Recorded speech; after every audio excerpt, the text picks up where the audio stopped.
Nah, sekarang kita kembali lagi bersama saya Tika Gilang di topik brand yang lain lagi. Kali ini yang kita bahas adalah sebenarnya bagaimana ya sebuah brand itu bekerja. Penasaran gak sih? Orang kok pada ngomongin brand, pada bayar buat bikin brand, pada bayar brand mahal-mahal. Tapi gimana sih sebenarnya sebuah brand bekerja? Yuk kita sama-sama bahas bagaimana brand bekerja.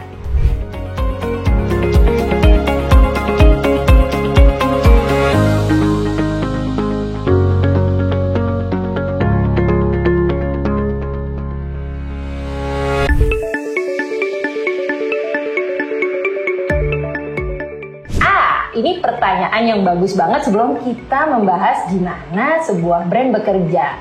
Siapa saja yang diuntungkan oleh brand? Sebenarnya semua orang diuntungkan oleh yang namanya brand. Tapi kalau buat kamu sendiri, membeli brand itu apa sih keuntungannya?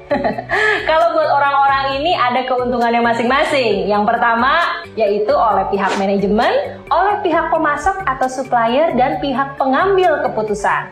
Siapa pihak manajemen? Yang biasanya disebut brand manager. Kenapa jadi lebih menguntungkan? Karena biasanya brand-brand ini kalau semakin reputasinya semakin baik, kalau brand ini dikenal sebagai brand yang baik, ya bermakna, tidak hanya tentang profit, misalnya seperti itu, dia akan lebih percaya diri dalam mengambil keputusan-keputusan dan pengelolaannya, seperti itu. Lalu kalau untuk supplier, bayangin deh kalau Anda adalah supplier brand-brand terkenal, atau Anda berhasil menjadi supplier brand-brand yang menurut Anda relevan dengan value, visi, dan misi dari perusahaan Anda sebagai supplier. Enak kan rasanya? Pasti kan yang satu berasa kayak cocok, yang kedua kita berasa menjadi bagian dari satu ekosistem yang baik. Lalu yang terakhir adalah pengambil keputusan. Nah, mungkin banyak yang nggak tahu.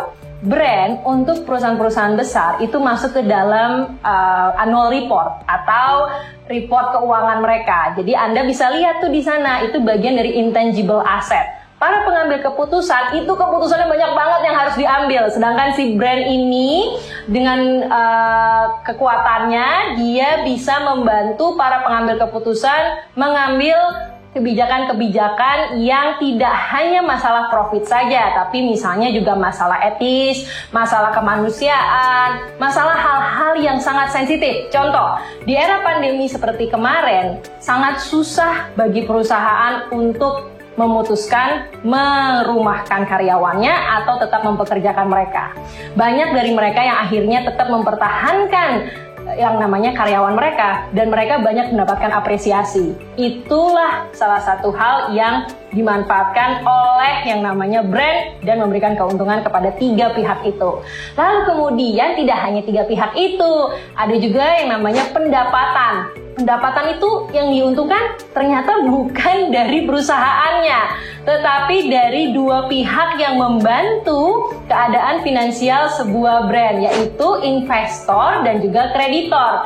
Perlu diingat teman-teman, kalau misalnya mau membesarkan brand Anda itu modalnya tidak hanya dimiliki atau tidak hanya dari Anda pribadi, tapi bisa juga dari tempat peminjaman dan juga investor-investor yang tertarik dengan produk dan jasa yang Anda tawarkan dan juga ekosistem bisnis di mana Anda berada. Nah, brand bisa memberikan pendapatan-pendapatan yang stable, yang konsisten, yang banyak kepada para investor dan juga kreditor. Lalu, kalau brand itu dinilai menjadi tempat bekerja yang baik, itu bisa menjadi sebuah modal atau kapital. Untuk apa? Untuk bisa mendatangkan sumber daya manusia yang luar biasa punya value, punya misi, dan juga punya ide-ide yang bagus untuk membuat brand Anda lebih keren lagi. Yang terakhir, baru kita berbicara ketika brand bisa menawarkan produk dan jasa yang Anda cari, yang bisa memberikan solusi bagi masalah-masalah yang mungkin sedang Anda hadapi ya. contoh kecil aja ya. Kalau misalnya Anda lapar nih, mungkin Anda akan memilih brand-brand tertentu karena Anda sudah tidak punya waktu yang lebih lama lagi gitu ya untuk memilih-milih, dan Anda cuma pengen, udahlah saya pengen makan yang saya tahu-tahu saja. Nah, brand itu bisa menawarkan hal-hal yang sangat bermanfaat seperti itu. Tidak hanya untuk ke konsumen, dari brand ke konsumen, tapi dari brand ke brand lain juga bisa. Nah, menurut Anda sendiri, kira-kira siapa lagi yang bisa diuntungkan oleh brand ya?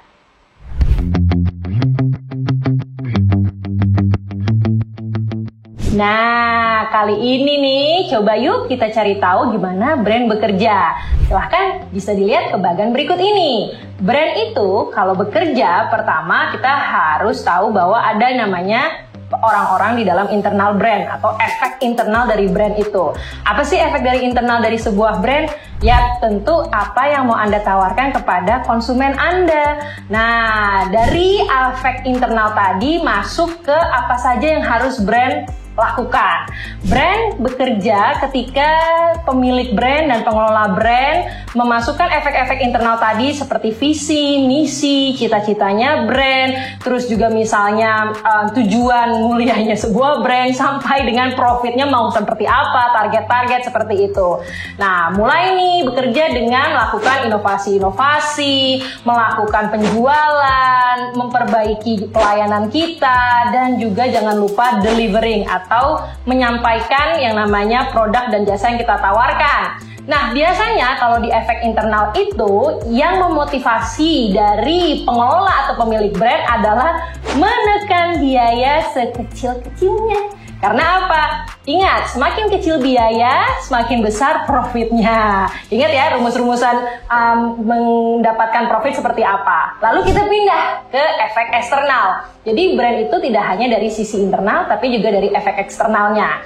Di efek eksternal itu sebenarnya ada hal-hal yang konsumen yang mengerti. Jadi sebenarnya kita harus cari tahu nih, apa sih yang konsumen pengen dari brand kita, atau mungkin ada hal yang perlu kita perbaiki, atau yang lagi tren tuh sebenarnya apa ya, bisa dicek di sosial media-media tertentu, misalnya joget-joget, nulis-nulis, nyanyi-nyanyi, mungkin kayak gitu ya. Nah, biasanya efek eksternal itu bisa membuat kita bekerja sebagai pengelola dan pemilik brand untuk tahu apa yang konsumen harus lakukan. Nah, yang harus konsumen lakukan itu dalam proses pembelian, dan juga bisa juga proses yang namanya co-creating. Nah, ini menarik. Ini lagi zamannya co-branding, tapi jangan dilupakan konsumen juga bisa menjadi bagian dari cara bekerjanya brand, yaitu ketika konsumen bekerja sama dengan brand Anda menciptakan produk-produk terbaru, layanan-layanan yang lebih baik, seperti itu. Lalu ada juga proses advocating. Apa tuh advocating? Proses ketika konsumen mengendorse. Nah, bahasanya udah mulai familiar ya. Atau memperkenalkan brand Anda. Kadang dibayar, kadang nggak dibayar. Biasanya kalau kualitas Anda luar biasa, mereka dengan senang hati mengatakan kepuasan mereka ke temennya, ke kakaknya, ke adiknya. Pokoknya konsumen adalah bagian dari cara bekerjanya sebuah brand. Yang terakhir adalah memonetizing atau menguangkan kegiatan-kegiatan tadi. Lalu kalau yang di bagian eksternal ini apa ya? Yang di bagian eksternal ini yang kita tekankan adalah keinginan. Kalau tadi di bagian internal adalah motivasinya menekan biaya. Kalau di bagian eksternal kita harus fokus kepada apa yang diinginkan oleh konsumen.